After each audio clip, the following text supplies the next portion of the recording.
वो घेरा एक सीमित जिहा घेरा है। बोलण का अधिकार, लिखण का अधिकार, पढ़न का अधिकार, रोजगार का अधिकार या कोई होर अधिकार, जिहड़ी मनुखी अधिकारां दी असीं गल करदे हां, ये घेरा उदों विशाल है। असीं समझदे हां कि मनुख नूं जिंदगी जिउण दा अधिकार, उदों वधिया जिंदगी जिउण दा अधिकार, मनुख नूं बराबरता दा अधिकार, मनुख दे मान सन्मान दा अधिकार, मनुख दियां सुख सहूलतां दा अधिकार, मनुख दे नाल हर किस्म की बेइंसाफी तो बचा हुआ अधिकार की मंग असीं करदे हां। ये अधिकारां दा घेरा जिहड़ा, ये घेरा बड़ा विशाल है ते इस घेरे तो साडे मनुख ने जिहड़े वो घेरे तो बाहर ने साडे हाकमां दे कढे होए। बेशक प्रचारिया जांदा है कि इत्थे सारियां वास्ते इक्को जिहे कानून ने, सारियां वास्ते बराबर दे फैसले हुंदे ने।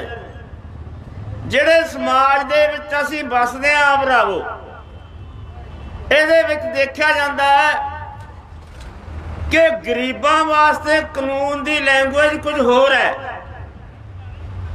अमीरां वास्ते कानून की लैंगुएज कुछ होर है।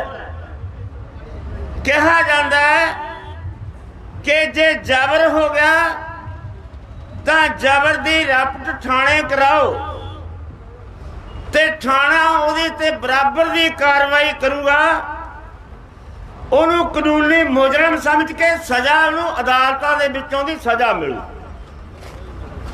ये कहा जाता है। पर साडे इस सिस्टम दे विच जेड़े बंदे ते जबर हुंदा जे वो कमजोर है तो परचा भी उल्टा मां दे पुत ओहदे ते हुंदा है। जिवें यह विधान दे विच कहनी ते करनी दे विच बड़ा फर्क है। जे किसी कलमकार ने अपनी कलम नाल लोकां दी किरतियां दी हकीकत लोकां सामने रख दी, इस हुकूमत दे इस सिस्टम दे विच उहनूं मुलजम समझिया जांदा है। ते जे कोई कलाकार हुकूमत दे गुणगान गाउंदा है, हुकूमत दे पक्ष दीआं गल्लां करदा है, हुकूमत दी बल्ले बल्ले कराउण दी गल करदा है, उन्हां दे वास्ते मैडलां नाल सन्मानित कीता जांदा उन्हां नूं। इस करके मनुख दा अधिकार की होवे, और रोटी रोजी तक सीमित होवे, और कपड़े मकान तक सीमित होवे, कि ओह चंगे निजाम की मंग करन दा अधिकार रखदा होवे ते न चंगा निजाम सिरजण दा दे कोले अधिकार होवे। ते साडी जथेबंदी उस कैटेगरी की जथेबंदी है जिहदा घेरा सीमित नहीं है, जिहड़ी यह गल चितवदी है कि मनुख का अधिकार इत्थों तक सीमित नहीं होना चाहिए कि हाकमां दे बनाए हुए झूठे जे कानून, उन्हां दा कित्या होया घेरा, उदों जिहड़ा बाहर रही हुई सुख सहूलतां ने वो विच पूर्णियां चाहिए ने, गिणनियां चाहिए ने ते मिलनियां चाहिए। इस करके असीं मनुखी दिवस मनाउने आ, असीं मनुखता की कदर करते हैं।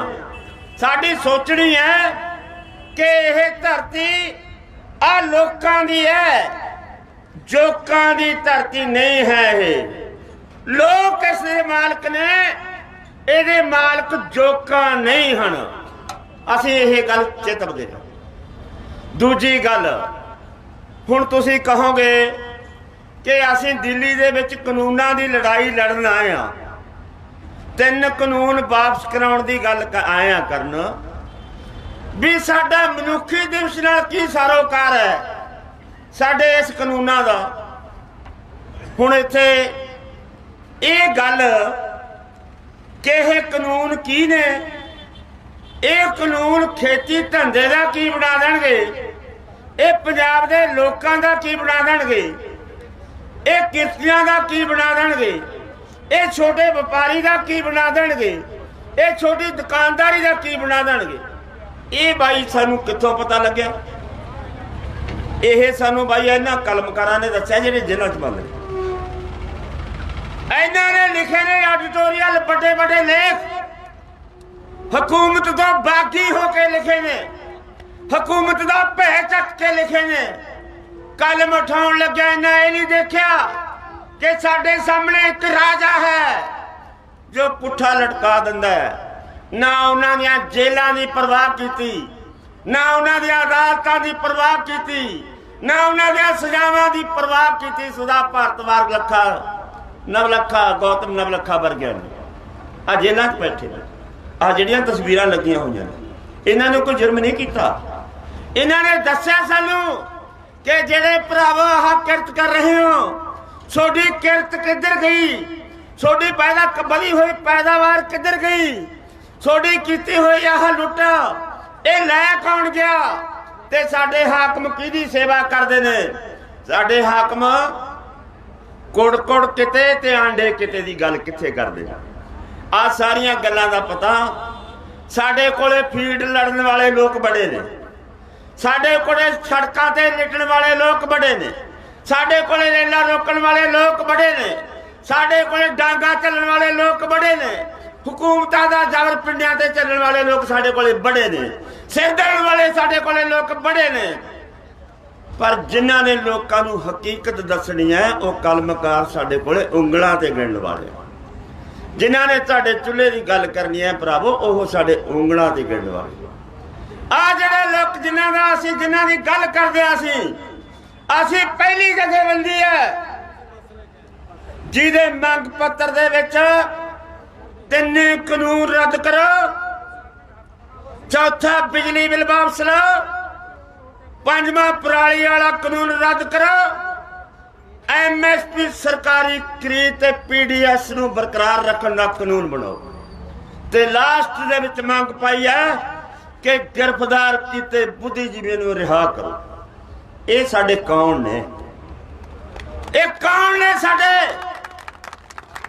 ये साडे जाए ने, ये साडे सिर दे ताज ने, ये साडी हकीकत है, ये साडे चुल्लियां दे सांझी ने, ये साडा दर्द है। असीं इन्हां दी गल क्यों ना करिए? कोई सवाल कर सकदा, कोई सवाल कर सकदा है, हुकूमत सवाल कर सकदी है कि कानून रद्द करने नाल नाल बुद्धिजीवियों की रिहाई की गल दा की वास्ता है? ये वास्ता है सानू पता कानूनां दा। इन्हां ने दस्सिया भी किन्ने खतरनाक है। ये तुहाडे चुल्हे दा की बना देणगे? सानू इन्हां दे लेखां दा पता लगे। नवीं आर्थिक नीतियां की ने सानू इन्हां ने दस्सिया। विश्व व्यापार संस्था दा समझौता की है सानू इन्हां ने दस्सिया। नवीं आर्थिक नीतियां की ने सानू इन्हां ने दस्सिया। किसानां दे सिर गल गल करजा क्यों चढ़ गया सानू भाई इन्हां ने दस्सिया। असीं तां इन्हां दे हार पा के पूजदे हां, असीं तां इन्हां नूं हत्थां ते चकदे हां। साडे तां सिर दे सरताज ने इह। असीं इन्हां दी गल क्यों ना करिए? साडे घुलां दे विच इन्हां दे लेख सहाई होए ने। असीं इन्हां दियां लिखतां पढ़ के मेज ते मार नहीं खाधी कदे हाकमां तों। असीं इन्हां दियां लिखतां दियां दलीलां दे के जे मैदान च नहीं हारे तां कदे मेज ते भी नहीं हारे। ये साडी इन्हां दी देन है। इस करके भरावो, इस करके भरावो हुण सवाल यह है तीजा मेरा नुकते दा कि मोदी हुकूमत सोडे बारे ते इन्हां बारे सोचदी की है ते करदी की है? मोदी हुकूमत नूं कोई हकीकत दस देवे किसी किरतियां दे वड्डे हिस्से नूं, कोई मोदी हुकूमत दे खिलाफ कोई 4 शब्द लिख देवे, कोई हुकूमत दे खिलाफ कोई नाटक कर देवे, कोई मोदी हुकूमत के खिलाफ कोई तकरीर कर देवे, इनू वारा नहीं खांदी। वो अर्बन नक्सलिया है, वो शहरी नक्सलिया है। सुधा भारद्वाज इंग्लैंड तो पढ़ के आई कुड़ी गरीबां दी झुग्गियां दे विच गई है। गौतम नवलखा जिहड़ा अपने पंजाब दे विच लगभग 10 वारी आया, 10 वारी। जिहड़ा जंगली एरिया जिहड़ा आदिवासियों का इलाका है, उत्थे जदों फौजां लाइयां ने हुकूमतां ने, उन्हां नूं आजाड़ के जदों कड्ढण लगे ने, ये कह के तुहानूं विकसित करने की खातर आए आ, तां इन्हां लोकां ने उन्हां दी हक की खातर आवाज़ बुलंद की। इन्हां ने दस्सिया कि जंगलां दे विच कब्जा करके ਜਿਹੜੀਆਂ ਧਾਤਾਂ ਕੱਢ ਕੇ ਕੰਪਨੀਆਂ ਨੇ ਕਮਾਈ ਕਰਨੀ ਹੈ, ਉਹਨਾਂ ਦਾ ਇਹਨਾਂ ਨੂੰ ਹੇਜ ਮਾਰਦਾ ਹੈ। ਇਹ ਕਾਰਪੋਰੇਟ ਘਰਾਣਿਆਂ ਦੀਆਂ ਸਰਕਾਰਾਂ ਨੇ, ਕੱਲੀ ਮੋਦੀ ਸਰਕਾਰ ਨਹੀਂ ਹੈ, ਇਹ ਮਨਮੋਹਨ ਹੁਕੂਮਤ ਦੇ ਵੇਲੇ ਵੀ ਇਹ ਹੁੰਦਾ ਰਿਹਾ, ਅੱਜ ਵੀ ਇਹੀ ਹੁੰਦਾ ਹੈ। ਪਰ ਮੋਦੀ ਸਰਕਾਰ ਨੇ ਉਦੋਂ 2 ਕਦਮ ਅੱਗੇ ਜਾ ਕੇ ਪੈਰ ਧਰਿਆ।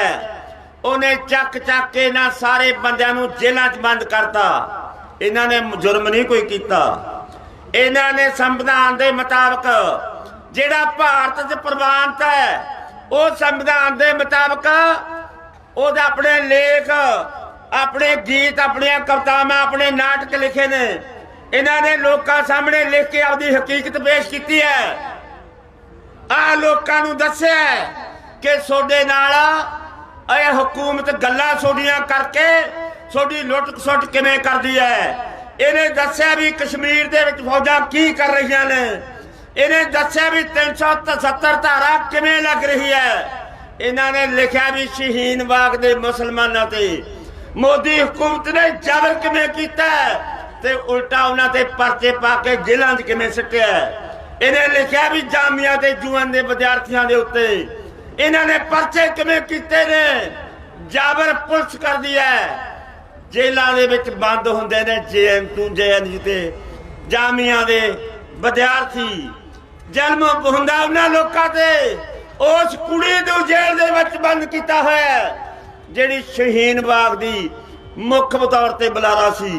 उन्हां लोकां नूं इस करके आ जमहूरी लोक राजी तंत्र दे विच उन्हां लोकां नूं इन्हां ने अंदर कीता ਜਿਹੜੇ हक सच की आवाज़ बुलंद करते सी, ਜਿਹੜੇ पीसफुल अंदोलन जिमें तुसीं अंदोलन लड़ रहे हो। हुण कोई कह नहीं सकता भी कोई हिंसक है, कोई कह नहीं सकता भी वायलेंट हो गया है घोल, कोई नहीं कह सकता है धक्का हो गया है घोल दे विच। आ सोडी बड़ी जित है कि लंबे घोल नूं तुसीं पीसफुल रखा होया ते हाकमां दी छाती ते बैठे हो। कंसो हो रही है कि हाकम कानूनों नूं वापस लैण वास्ते तैयार नहीं। कंसो है कि जो देना सी 2 दे दिता। हुण पंजाब वालों, हिंदुस्तान वालों वापस चले जाओ। ओए हाकमों, असीं सोनू सैकड़े बार बड़क मारदे भी देखिया ते मोक मारदे भी देखिया। खबरदार हो जाओ। इन्हां नूं बंद करन वालिओ, इन्हां नूं अंदर देण वालिओ। अज 10 दिसंबर का दिहाड़ा मनुखी अधिकार दिवस है। मनुख आपदा अधिकार बरतणगे, कानून भी वापस करावांगे, बुद्धिजीवियों नूं जेलों चों रिहा भी करावांगे। धन्यवाद। बुद्धिजीवी ते लोकां दा एक जिंदाबाद। लेखकां ते रंगकर्मी नाटककारां लोकां दा एक जिंदाबाद। लटेरा राज प्रबंध मुर्दाबाद। तख्त ना चको तहत मेहनती लोकां दा एक जिंदाबाद। सोए सना जिंदाबाद जिंदाबाद जिंदाबाद जिंदाबाद जिंदाबाद।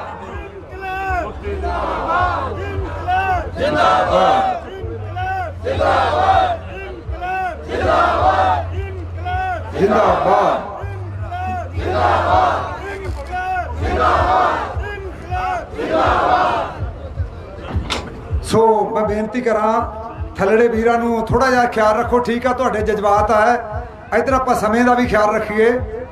सो हुण मैं बेनती करा डॉक्टर नंदनी सुंदर जी दिल्ली यूनिवर्सिटी के समाज शास्त्र के प्रोफैसर ने, मनुखी अधिकारां के मशहूर कारकुन है। 2007 ਦੇ ਵਿੱਚ ਸਤੀਸ਼ਗੜ੍ਹ ਦੇ ਵਿੱਚ ਸਰਕਾਰੀ ਸਹਿਤ ਤੇ ਜੋ ਕੰਮ ਕਰਦੀ ਸੀ ਸਲਵਾ ਜੁੱਡਮਾ, ਉਹਨੂੰ ਖਤਮ ਕਰਨ ਵਾਸਤੇ ਅਪੀਲਾਂ ਪਾਈਆਂ। ਤੇ ਅੱਜ ਵੀ ਇਹਨਾਂ ਨੇ ਜੋ ਇੱਥੇ ਜਾਣੀ ਕਈ ਕਿਲੋਮੀਟਰ ਪੈਦਲ ਚੱਲ ਕੇ ਆਏ ਹੈ, ਕਿਉਂਕਿ ਮੋਦੀ ਹਕੂਮਤ ਨੇ ਰਸਤੇ ਦੇ ਵਿੱਚ ਰੋਕਾਂ ਲਾਈਆਂ, ਵਿਘਨ ਪਾਉਣ ਦੇ ਯਤਨ ਕੀਤੇ ਆ। ਸੋ ਇਸ ਕਰਕੇ ਇਹਨਾਂ ਸਾਰੇ ਜਿਹੜੀਆਂ ਕਾਰਵਾਈਆਂ ਇਹਨਾਂ ਦੀ ਅਸੀਂ ਨਿੰਦਾ ਕਰਦੇ ਹਾਂ। ਇੱਥੋਂ ਮੋਦੀ ਹਕੂਮਤ ਬਾਜ ਆਵੇ ਇਹਨਾਂ ਗੱਲਾਂ ਤੋਂ। ਸੋ ਹੁਣ ਤੁਹਾਡੇ ਨਾਲ ਵਿਚਾਰ ਡਾਕਟਰ ਨੰਦਰੀ ਸੁੰਦਰ ਜੀ, ਆਓ ਜੀ, ਮਿਹਰਬਾਨੀ। साथियों जिंदाबाद। आप सबसे इतना साहस मिल रहा है कि आपकी लड़ाई से सरकार में कुछ बदलाव आएगा, कुछ हिलेगा, और ये भी बहुत साहस मिल रहा है कि हमारे सारे साथियों आपके मदद से छूट जाएंगे और दोबारा हमारे साथ हक के लिए लड़ने के लिए हमारे बीच में रहेंगे। आज आपकी बहुत आभारी हूँ कि आपने इस मुद्दा को उठाया, क्योंकि जो लड़ाई इन लोगों की लड़ाई है वो आपकी भी लड़ाई है, हम सब की लड़ाई है। मैं सिर्फ 3-4 लोगों के बारे में उनकी लड़ाई को लेकर आपको उनके बारे में थोड़ा बताना चाहती हूँ। सारे मेरे दोस्त हैं, पर मैं 1-2 को चुन के उनके काम के बारे में आपके सामने प्रस्तुत करूँगी। मैं सबसे बुजुर्ग स्टैन स्वामी से शुरू करती हूँ, जो 83 साल के हैं। वो मरीज है, वो बीमार हैं, वो हाथ उनका कांपता रहता है, पार्किंसंस की डिजीज है, और उनको सरकार ने वो जैसे पानी, हाथ उनका ऐसे कांपता है कि वो पानी सीधा ग्लास से नहीं पी सकते, उनको सिपर की ज़रूरत होती है, स्ट्रॉ की ज़रूरत होती है। और सरकार ने उनका सिपर भी उनको जेल में नहीं पहुंचने दिया। गौतम नवलखा के चश्मे, जो बिल्कुल अंधे हैं चश्मे के बिना, उनको पहुंचने नहीं दिया। और ये कौन है जो लोग सरकार को बंद करना चाहती हैं और सिपर भी नहीं, चश्मे भी नहीं, किताबें भी नहीं, घर के चिट्ठियां भी नहीं देना चाहती हैं। तो स्टैन स्वामी के बारे में शुरू करती हूँ। स्टैन एक जेजुइट क्रिश्चियन पादरे हैं जो अपने धर्म में विश्वास रखते हैं, जैसे आप सब धर्म में विश्वास रखते हैं। स्टैन भी अपने धर्म के कारण लोगों में काम करते हैं, लोगों का साथ देते हैं। और स्टैन अपने तमिलनाडु छोड़कर झारखंड में बसे हैं पिछले 30-40 साल से, और वहाँ लोगों के जमीन के हक के लिए उनका साथ देकर लड़ रहे हैं। उन्होंने एक छोटा सा संस्था बनाया है, और उस संस्था में उन्होंने एक, वहाँ के झारखंड के लोग का एक प्रथा है कि वो अपने बुजुर्गों, अपने पूर्वजों के याद में एक बड़ा सा पत्थर स्थापित करते हैं, जिसको वो पत्थलगड़ी बोलते हैं। तो स्टैन ने अपने संस्था के सामने एक पत्थलगड़ी बनाया है, उन्होंने पत्थल गाड़ा है, जिसमें झारखंड के सारे आंदोलन को लेकर उनका जिक्र है, और वो सारे आंदोलन का एक प्रतीक खुद ही है। तो स्टैन को क्यों बंद कर दिया? स्टैन ने जब झारखंड सरकार लोगों का जमीन लेकर एक लैंड बैंक बनाना चाह रही थी, अदानी और अंबानी को लोगों का जमीन देने के लिए, स्टैन ने आंकड़े जमा किए कि गांव का कितना जमीन जा रहा है, किसके हाथों में जा रहा है। उस सब को लेकर उन्होंने प्रेस में और कोर्ट में लड़ाई जारी की। झारखंड में माओवाद के नाम से, जैसे छत्तीसगढ़ में हजारों युवकों को पकड़ रहे हैं, उनको जेल में ठोस रहे हैं। जेल में झारखंड और छत्तीसगढ़ में जेल का ये हाल है कि लोग इतने भरे पड़े हैं कि सोने के लिए भी करवट नहीं ले सकते, उठकर फिर दोबारा लेटना पड़ता है। और ये सारे जो युवक हैं, अगर आप सोचें कि अगर पूरे समाज के युवक को जेल में भर देंगे तो समाज के ऊपर क्या असर पड़ेगा।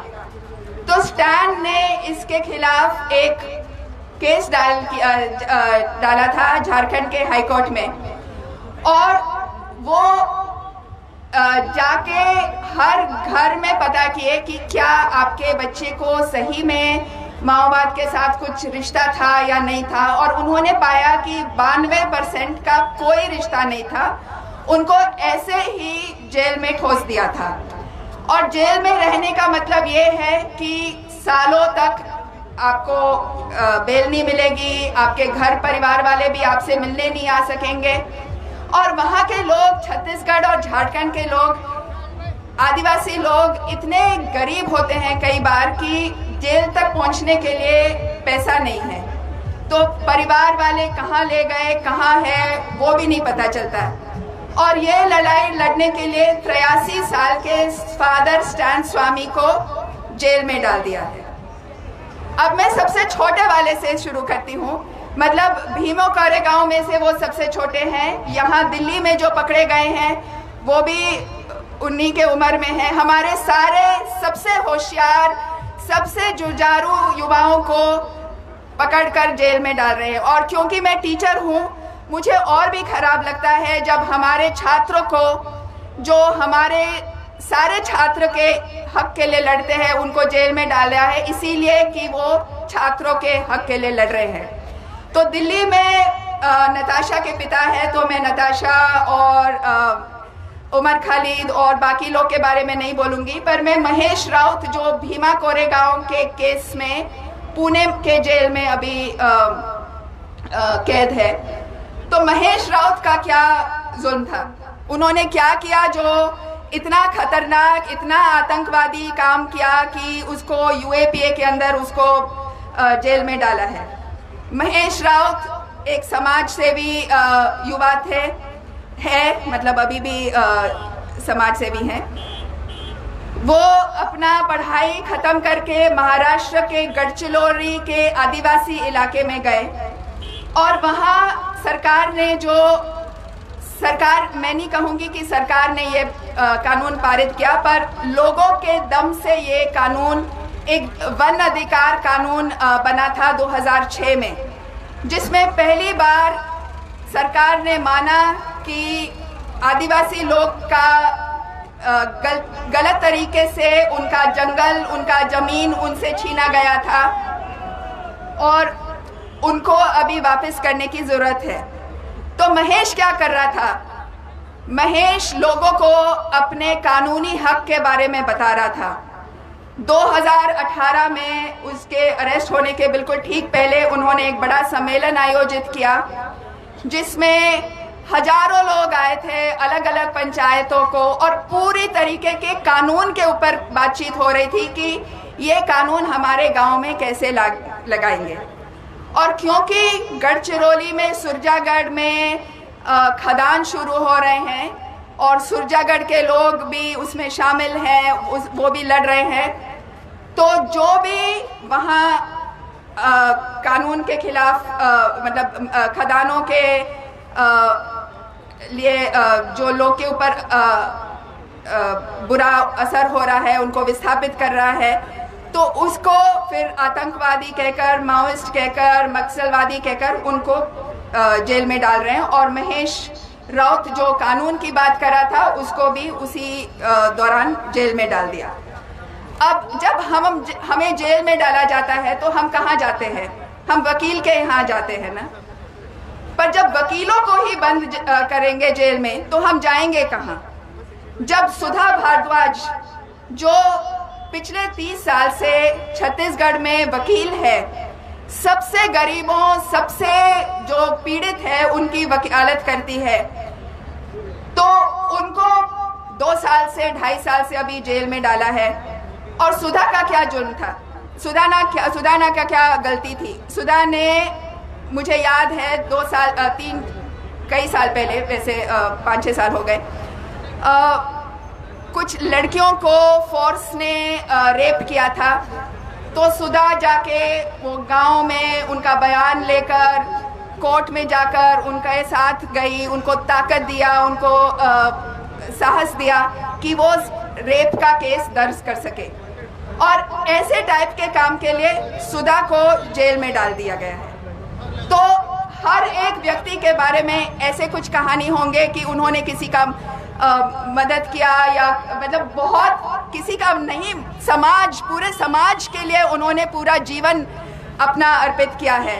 और ऐसे लोग को अगर आप जेल में डालेंगे तो लोग अपने आप को एक तरह से अकेले समझ जाते हैं, क्योंकि जैसे अगर सुधा जैसे वकील को जेल में डाल सकते हैं तो आम औरत और आम आदमी का क्या होगा। अगर सुरेंद्र गडलिंग जो सबकी वकालत करता था, जो इसके पास ऐसे केस आते थे कि कोई और वकील नहीं छुएगा, सुरेंद्र गडलिंग को भी जेल में डालेंगे तो लोग जाएंगे कहाँ। तो मैं हर किसी के बारे में नहीं बता सकती हूँ, सबकी ऐसी कुछ कहानियाँ हैं। पर दोबारा मैं ये कहना चाहती हूँ कि आप सबके बड़ी मैं बहुत आभारी हूँ। धन्यवाद कि आपने उनका लड़ाई, अपना लड़ाई समझा। और आप सबको सलाम, जिंदाबाद।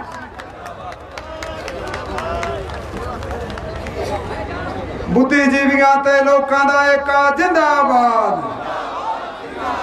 रंगकर्मी नाटककारां किरती लोकां दा एका जिंदाबाद।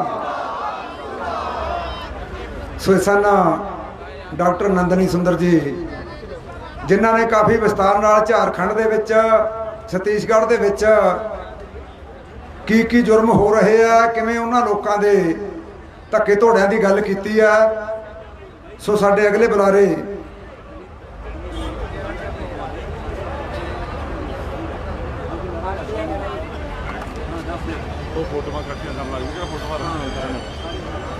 हाँ ਜਿਹੜੀਆਂ ਸਾਡੀਆਂ ਭੈਣਾਂ ਫੋਟੋਆਂ ਇਕੱਠੀਆਂ ਕਰਨ ਲੱਗ ਗਈਆਂ ਸੀ, ਅਜੇ ਉਵੇਂ ਹੀ ਰੱਖੋ, ਕੋਈ ਗੱਲ ਨਹੀਂ। ਇੱਥੇ ਥੱਲੇ ਬਾਲੀਆਂ ਭਾਰੀਆਂ ਨਹੀਂ, ਇੱਥੇ ਥੱਲੇ ਰੱਖ ਲਓ, ਉਵੇਂ ਹੀ ਰੱਖੋ। ਜਦੋਂ ਲੋੜ ਪੈਂਦੀ ਆ, ਜਦੋਂ ਵੀ ਕੋਈ ਪੱਤਰਕਾਰ ਆਉਂਦਾ ਫੋਟੋ ਲੈਣੀਆਂ, ਉਦੋਂ ਤਾਂ ਚੱਕ ਲਿਆ ਕਰੋ, ਇਕੱਠੀਆਂ ਨਾ ਕਰੋ। ਉਵੇਂ ਜਿਵੇਂ ਖਿਲਾਰ ਕੇ ਉਵੇਂ ਰੱਖੋ ਸਾਰੀਆਂ। ਧੰਨਵਾਦ ਤੁਹਾਡਾ। ਸੋ ਸਾਡੇ ਅਗਲੇ ਬੁਲਾਰੇ ਪ੍ਰੋਫੈਸਰ ਮਹਾਵੀਰ ਨਰਵਲ ਜੀ, ਜੋ ਕੁਰੂਕਸ਼ੇਤਰ ਯੂਨੀਵਰਸਿਟੀ ਹਰਿਆਣਾ ਦੇ ਪ੍ਰੋਫੈਸਰ ਨੇ, ਜਾਣੇ ਪਛਾਣੇ ਵਿਦਵਾਨ ਤੇ ਜਮਹੂਰੀ ਲਹਿਰ ਦੇ ਆਗੂ ਹੈ।